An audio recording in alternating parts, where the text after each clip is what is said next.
Hello दोस्तों, जय हिंद। आपका एडी स्टडी क्लासेस में स्वागत है। हम वाजवर का सेकेंड लेक्चर के लिए तैयार हुए हैं। आज हमको वाजवर का सेकेंड लेक्चर पढ़ना है। फर्स्ट लेक्चर में वाजवर का हमने यूज देखा था लिंकिंग वर्ब के रूप में। अब इसका सेकेंड पार्ट है, इसमें हमें देखना है इसका यूज और कहाँ कहाँ यूज होता है। तो सेकेंड पार्ट में हमको पहले से ही पता है कि हम वाजवर का यूज हेल्पिंग वर्ब के रूप में सीखेंगे। तो हेल्पिंग वर्ब के रूप में वाजवर का यूज कहाँ कहाँ होता है, आइए हम देखते हैं। Was were as a helping verb.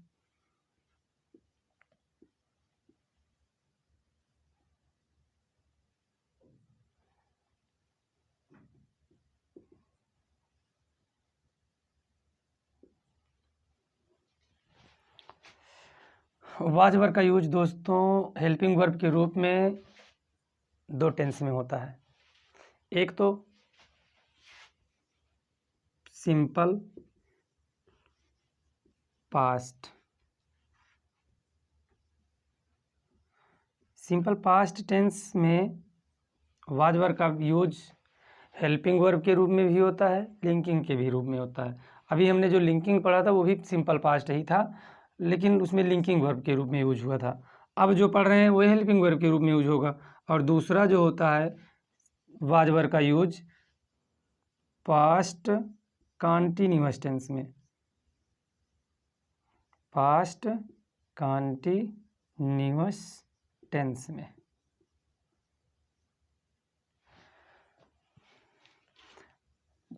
First heading होगी was were in simple past tense. Was were in simple past.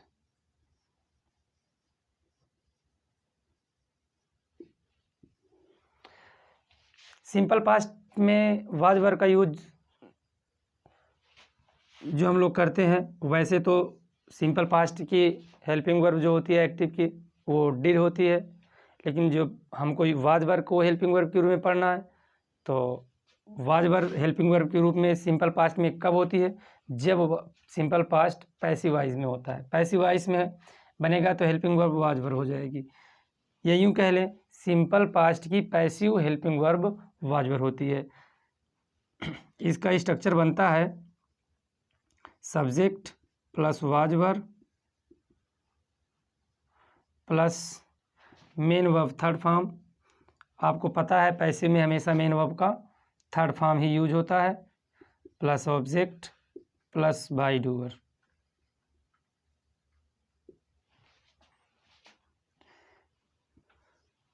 For example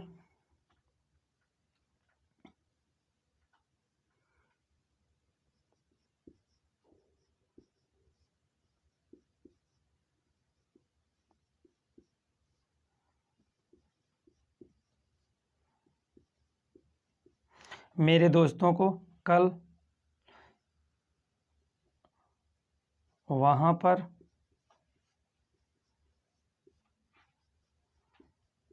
मारा पीटा गया था।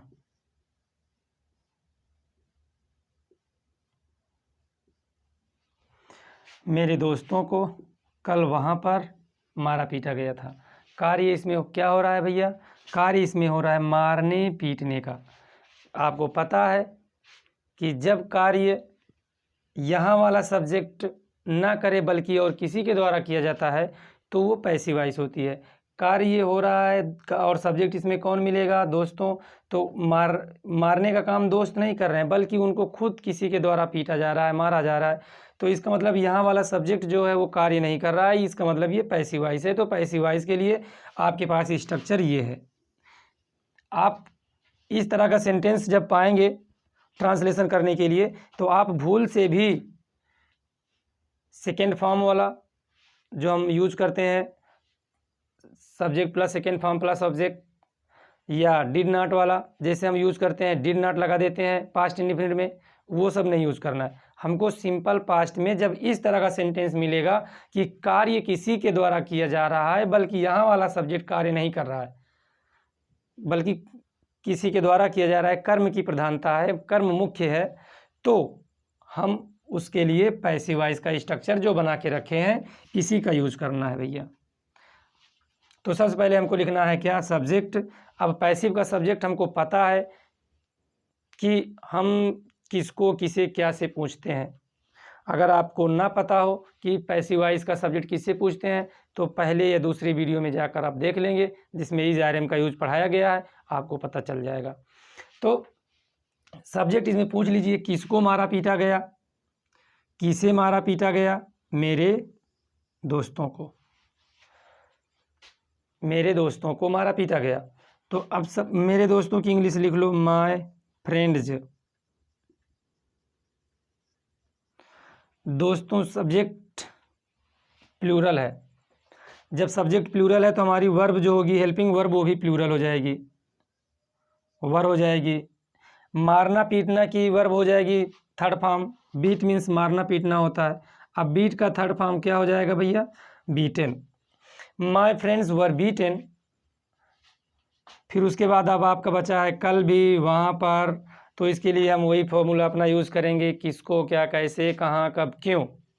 किसको मारा पीटा गया वो तो पहले ही लिख चुके हो, क्या मारा पीटा गया नहीं मिला, कैसे मारा पीटा गया वो भी नहीं मिला, कहाँ मारा पीटा गया वहाँ पर, देयर, कब मारा पीटा गया कल, यस्टरडे। आप यस्टरडे को चाहो तो पहले भी लिख सकते हो, यस्टरडे को चाहो तो पहले भी लिख सकते हो यहाँ भी। चलिए एक सेंटेंस और ट्रांसलेशन करते हैं, ट्रांसलेट कर लीजिए।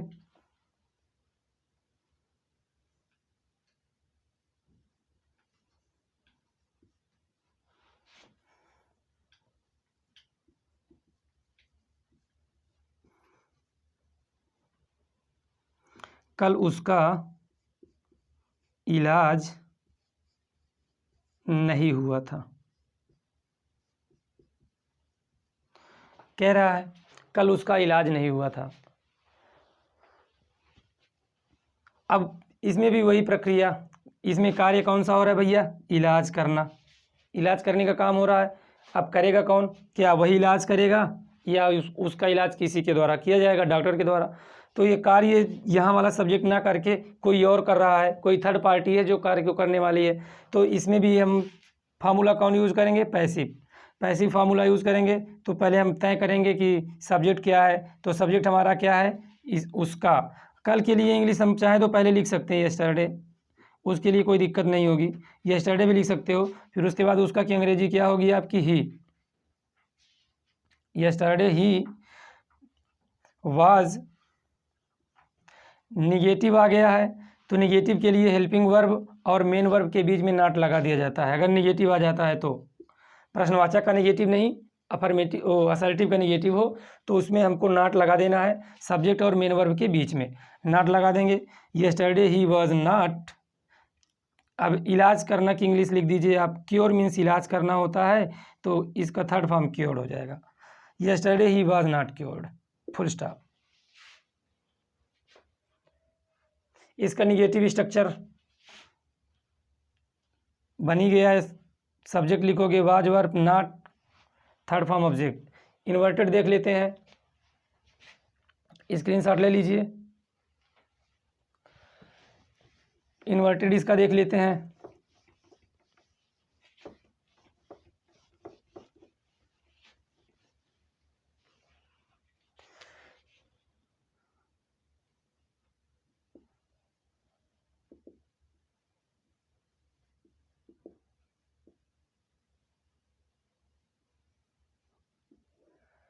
इन्वर्टेड, इस इन्वर्टेड में हमको पता है कि हेल्पिंग वर्ब को पहले लिखा जाता है, तो हेल्पिंग वर्ब पहले लिखेंगे was were plus subject plus main verb का third form plus object plus by doer, question mark लगेगा भैया। इसका निगेटिव बनाओगे, अब नाम नहीं लिखना है, लिख लीजिएगा। निगेटिव बनाने के लिए हम क्या करेंगे, सब्जेक्ट के बाद नॉट लगा देंगे, जहाँ भी सब्जेक्ट पाएंगे सब्जेक्ट के बाद नॉट लगा देंगे भैया।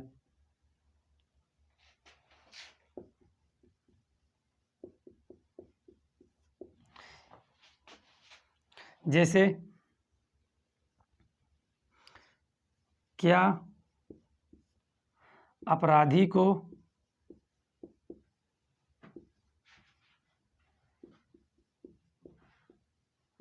सजा मिली थी? क्वेश्चन मार्क लगेगा भैया। क्या अपराधी को सजा मिली थी? तो हमको पता है कि ये कौन सा सेंटेंस है, इन्वर्टेड है।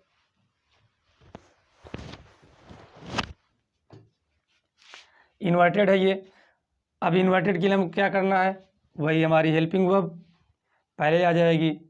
क्या कि इंग्लिश हमको वाट यहाँ लिखनी नहीं है, क्योंकि इस तरह के सेंटेंस में हम सिर्फ जवाब देते हैं हाँ या ना कह करके ही प्रश्न का उत्तर मिल जाता है। तो हम पहले क्या लिखेंगे, वाज या वर। तो सब्जेक्ट पहले कंफर्म कर लीजिए। सब्जेक्ट हमारा क्या है, अपराधी। द गिल्टी, गिल्टी मीन्स अपराधी होता है, या क्रिमिनल मीन्स अपराधी होता है। तो सिंगुलर होगा तो हमको यहाँ पर लिखना क्या है, was the criminal, was the criminal. सजा देना किसकी मीन्स होता है भैया, पनिश। तो पनिश का थर्ड फॉर्म क्या हो जाएगा, punished. Question mark. Was the criminal punished. और भी देख लेते हैं निगेटिव में।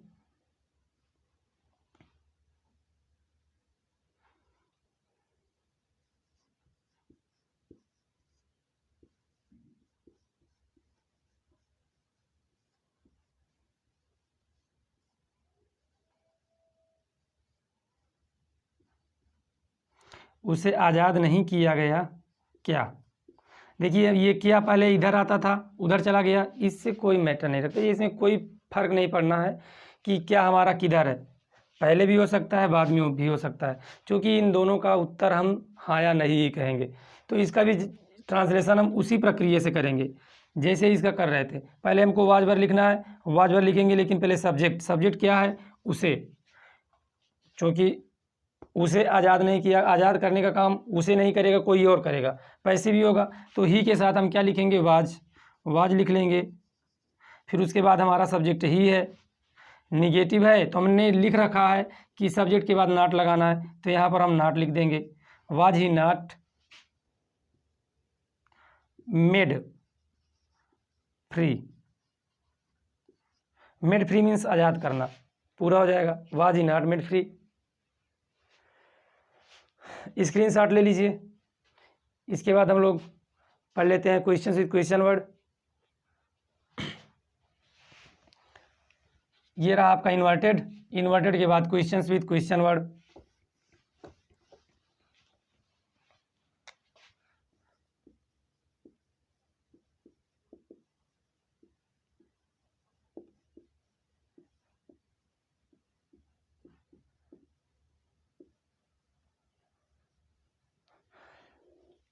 ये ऐसे प्रश्न होते हैं जिनके जब बदले में हमको पूरा जवाब देना होता है, पूरा जवाब देना होता है, बताना होता है, और इनकी इंग्लिश लिखी जाती है।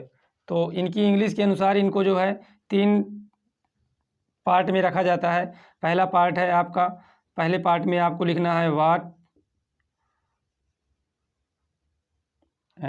Where, when, how, why plus was, were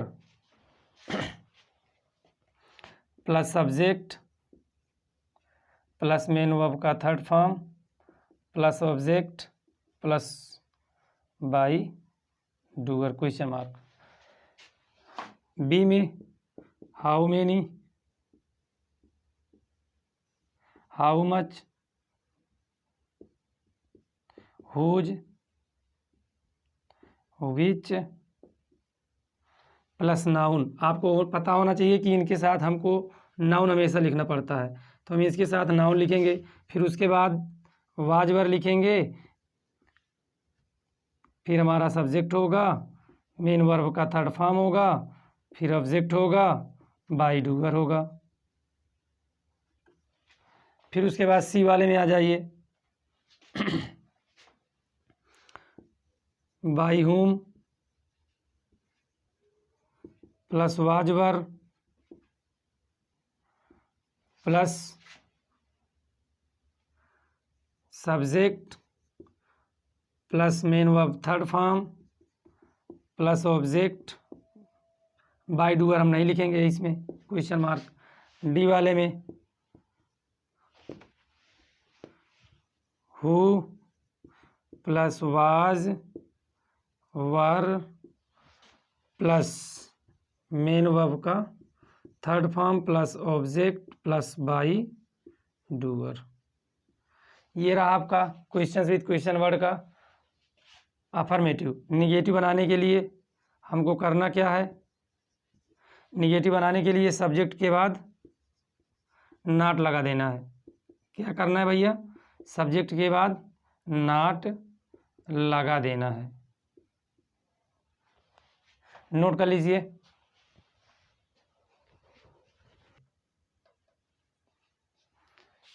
screenshot ले लिए भैया। चलिए मिटा देते हैं। इसके बाद इसका नहीं, पहले एग्जाम्पल ले लेते हैं।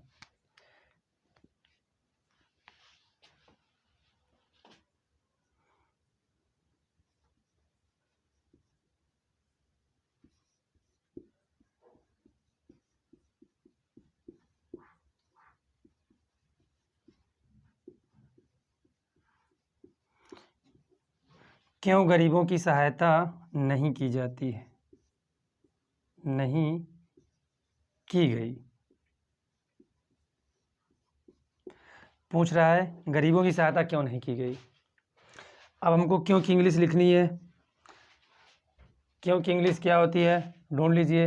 इतने ही क्वेश्चन वर्ड हैं, इतना इधर है, इतना ये है, इतना ये है और ये है। सबकी इंग्लिश आपको पता है, आपको मिल जाएगा आराम से, बड़ी आसानी से मिल जाएगा। वाई लिख लीजिए, आप वाई नोट कर लीजिए। वाई नोट करने के बाद आपको वाज वर में से कोई एक नोट करना है। अब दोनों तो नोट करना नहीं है, इसके लिए हम पहले सब्जेक्ट कंफर्म करेंगे। किसकी सहायता नहीं की जा रही है? गरीबों की। तो गरीबों की एक वचन है कि बहुवचन है? तो हम देख रहे हैं कि बहुवचन है। बहुवचन के लिए हम क्या लिखेंगे? वर। क्या लिखेंगे? वर लिखेंगे। वाय वर। फिर उसके बाद सब्जेक्ट लिखना है। सब्जेक्ट हमारा है क्या? गरीबों। गरीबों की इंग्लिश होगी द पुअर। अब आप लोग सोच रहे होंगे पुअर में हम यस क्यों नहीं लगाए, क्योंकि ये बहुवचन है। हाँ, तो ये एडजेक्टिव से बना हुआ है। जब कोई एडजेक्टिव किसी संपूर्ण जाति का जिसका वो विशेषण यानी विशेष प्रकार का विशेषता बताता है, उस जाति का अगर वो संपूर्ण जाति का वर्ग बोध कराता है तो उसको हम यस लगाकर बहुवचन नहीं बनाते। तो उसमें हम यस नहीं लगाते, बल्कि उसके पहले द लगा देते हैं। या यूँ कह लें, जब कोई एडजेक्टिव किसी नाउन के रूप में प्रयोग होता है तो उसके पहले हम द का यूज़ करते हैं। एडजेक्टिव को हम जानते हैं एडजेक्टिव का बहुवचन नहीं बनाया जाता, तो पुअर का भी बहुवचन हम नहीं बनाएंगे। हालांकि ये पुअर बहुवचन का काम करेगा। Why were the poor, negative लिखेंगे नॉट, और फिर उसके बाद वर्ब। वर्ब कौन सी है? लिख लो भैया। वर्ब क्या है? सहायता करना। किसकी मीन सहायता करना होता है? हेल्प। तो हेल्प का थर्ड फॉर्म क्या होता है भैया? Helped. Why were the poor not helped. अब बचा क्या है? कुछ बचा नहीं है, क्वेश्चन मार्क नोट कर लो, बस सेंटेंस आपका कंप्लीट हो गया। जैसे कह दिया जाए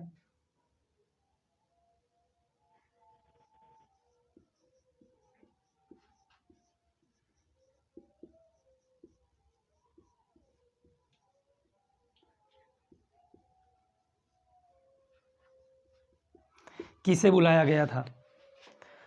किसे की इंग्लिश क्या लिखेंगे हम? हुम होता है लेकिन पैसिव है, हम सब्जेक्टिव फॉर्म में लिखेंगे हु। अब हु के साथ जनरली हम वाज का यूज करते हैं। फिर उसके बाद क्या नोट करोगे? Third form. कॉल का थर्ड फॉर्म क्या होता है भैया? कॉल्ड। फिर उसके बाद ऑब्जेक्ट कुछ है ही नहीं, बाय डूअर वैसे भी नहीं है, क्वेश्चन मार्क। इसी प्रकार से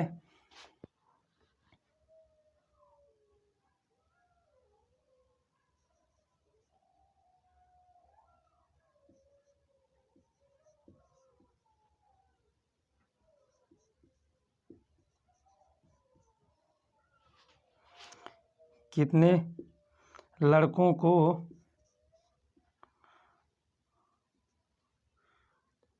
आज रिस्टिकेट किया गया?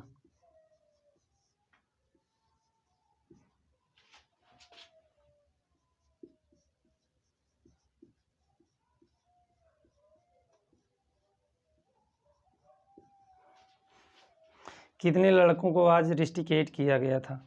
हम जानते हैं कि कितने की इंग्लिश क्या लिखनी है हमको, हाउ मेनी, हाउ मेनी लिख लेंगे। हाउ मेनी के तुरंत बाद नाउन लिखना है, लड़कों की इंग्लिश हो जाएगी बॉयज़, हाउ मेनी बॉयज़। फिर वाज वर लिखनी है, वर लिख दो। फिर उसके बाद सब्जेक्ट लिखनी है, सब्जेक्ट हाउ मेनी वाले में देखिए सब्जेक्ट वाला नाउन पहले ही नोट कर लिया गया है, सब्जेक्ट की जगह खाली कर देंगे, वर्ब का थर्ड फॉर्म लिखेंगे। थर्ड फॉर्म क्या है? रिस्टिकेट करना। रिस्टिकेट करने के लिए स्पेलिंग क्या होगी? रिस्टिकेट के लिए रिस्टिकेटेड हो जाएगी थर्ड फॉर्म। फिर उसके बाद ऑब्जेक्ट क्या, कैसे, कहाँ, कब, आज, टुडे, क्वेश्चन मार्क। और कुछ बचा तो नहीं है?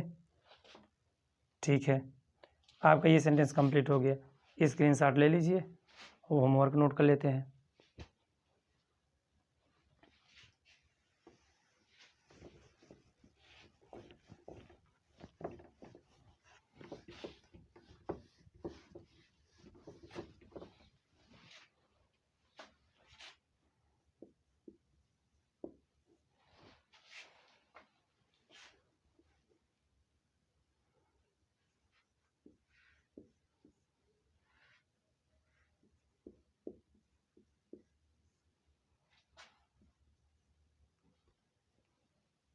क्या गंगा नदी की सफाई की गई?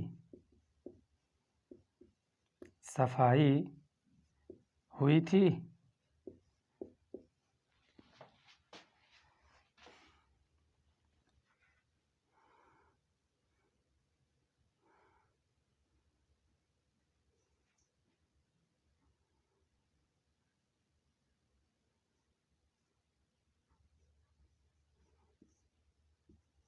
आज क्या क्या सिखाया गया?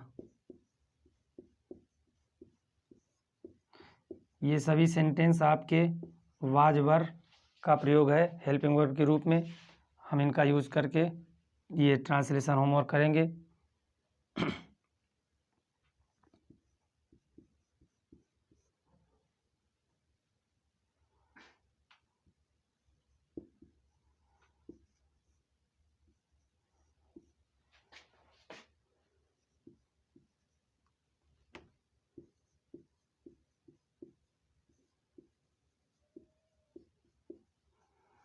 क्या पंखे की मरम्मत हुई थी?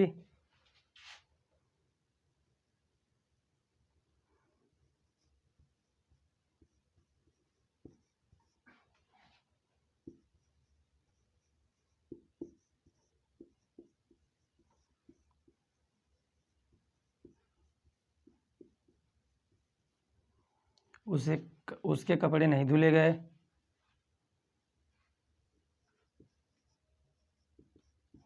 मुझे आज दवा समय से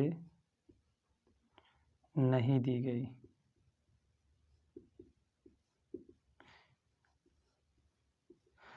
नोट कर लीजिए दोस्तों, स्क्रीनशॉट ले लीजिए।